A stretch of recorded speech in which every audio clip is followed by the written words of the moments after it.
the workers and the companies affected by the unjustifiable and unjustified tariffs. Diversifying our markets, building pipelines until we aren't beholden on the U.S., and making sure that we can get our products around the world. We will become stronger, and we will diversify and turn ourselves towards Europe. What if the next era-defining trade shock exploded not with a bang but a single sentence? We're doing copper, 50%, Trump spits, flanked by aides. The world blinks. The market detonates. Copper futures on COMEX ignite, a 13% surge in hours, an all-time record obliterated, $5.95 per pound, the sharpest spike the market has ever recorded, overshadowing entire commodity booms of decades past. Washington spins tales of national security. But on factory floors and trading desks from Montreal to Shanghai, the dominant emotion is panic. When copper's price soars, it clouds everything it touches. Overnight, Canada, the US's copper lifeline, begins quietly slamming the door. Shipments rerouted to Asia, pre-tariff delivery deals sealed. Forget the cross-border handshake, this is about survival now. The chain reaction is instant.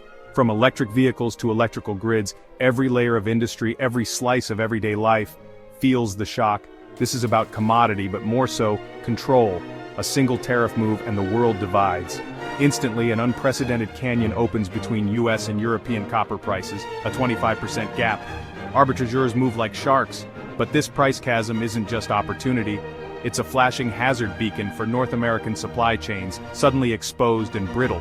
Canada stands at the epicenter. A country with $9.3 billion in copper exports, most of it mined in British Columbia and Quebec. The logistics are intricate. Copper is mined, then shipped to Asia for the kind of precision refining US factories demand, before the finished product loops back to American buyers. It's worked seamlessly, profitably, for nearly a generation. But today, with the tariff axe dropping, Canada is cornered. Swallow the cost? Or excise America from the loop entirely? Each path risks detonating the supply structure overnight. A senior strategist at a global bank spells it out. What you see now, value chain fragmentation, textbook case. North America's leverage gone. Years to rebuild, if ever. Make no mistake, this was not a careless blunder. Hours after the July 10th chaos, Trump's Section 232 proclamation launches. Copper is now a national security metal. On August 1st, every pound of imported copper faces a 50% penalty. Pressure first, negotiate later. This is the playbook.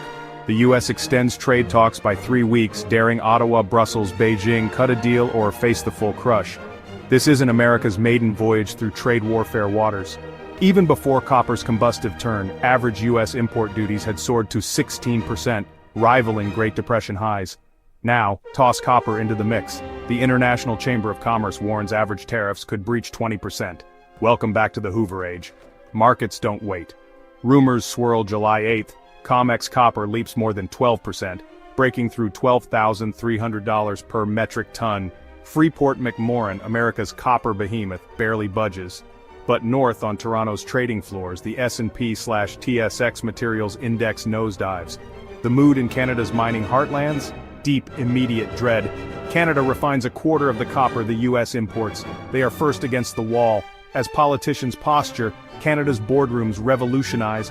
Teck Resources, a top mining house, fast-tracks a plan months in the making. Copper shipments are now locked and loaded for Asia. Direct piping to South Korea, Japan, bypassing the U.S., hedged securely on Shanghai exchanges. Their CEO doesn't mince words. The strategy had been ready since March, when aluminum tariffs returned. Others follow.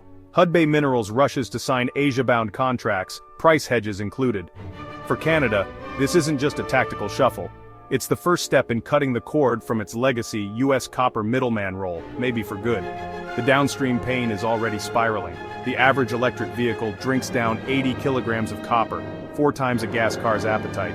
Every 5-cent pop in copper prices slams another $90 onto the cost of building an EV. At Tesla's Fremont facility, churning out 40,000 cars each month, the invoice grows by millions before a single tire meets the road. Ford sounds the alarm. Supplier invoices will reflect price surcharges weeks ahead of the school shopping rush. Double shock, double pain. Consumers will bleed. Jim Farley, Ford's CEO, delivers the verdict. We support supply chain security, but a 50% copper tariff with no substitutes? That's not a solution. That's a stress test, and nobody signed up for this. But for all the headlines about auto titans and multinationals, the deepest wounds may land on the small. Nearly 90% of U.S. exporters are small and mid-sized, half rely on imported materials, copper chief among them. In industrial heartlands like Ohio, Indiana, Michigan, places already on life support, this new 50% tax could kill. Novak Electrical Components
UBS warns, if the copper premium stays over $1,000 per ton into autumn, U.S. manufacturers could face $4.2 billion in extra costs in just this quarter.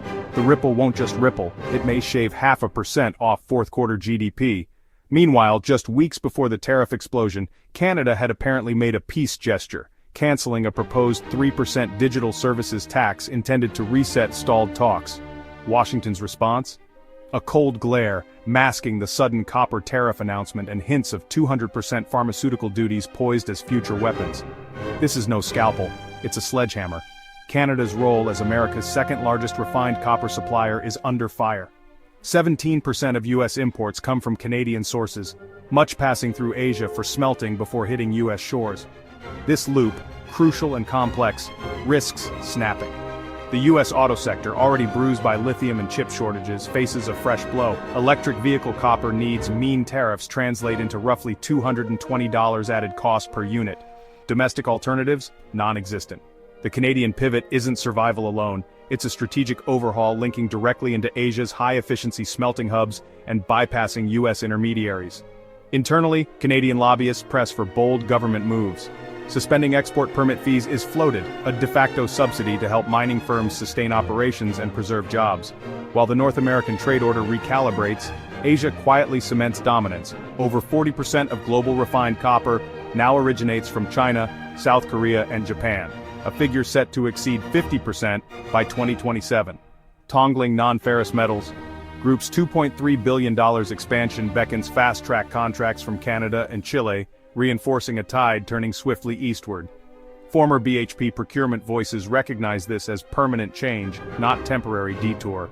With retaliation, legal battles expected to drudge on for years, reality bites immediately. Tariffs don't wait for courts to decide, they hit construction, data centers, and power grids today. Canada finds itself squeezed, a vital U.S. partner economically but caught in Washington's crosshairs. We're no longer asking how to fight back. We're asking who replaces the U.S., notes a former Canadian trade advisor. In Seoul and Jakarta, open arms welcome Canada. In Washington, Canada is bargaining chip. Export data tells the story. March 31st. Statistics.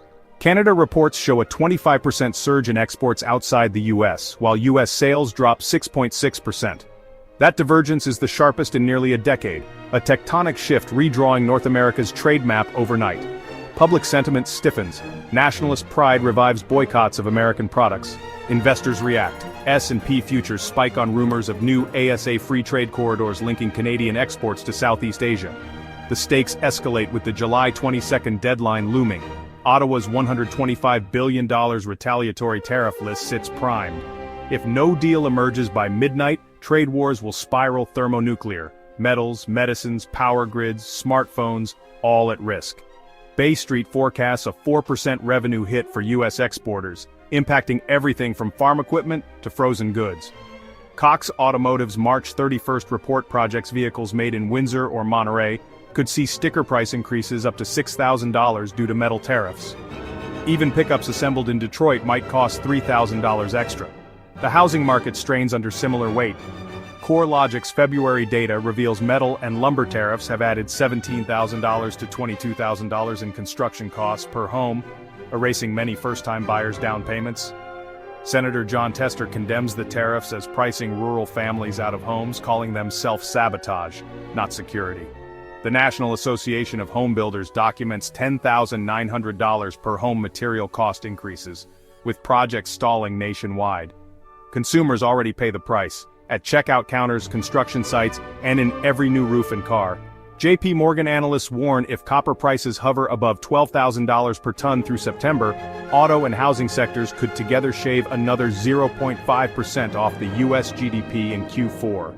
The copper clash stretches beyond isolated industries. It threatens the entire economic fabric. As Canada builds new Asia-bound trade arteries, Washington faces a stark choice: retreat from the brink or march on into a trade war, with consequences rippling from factories to family front doors.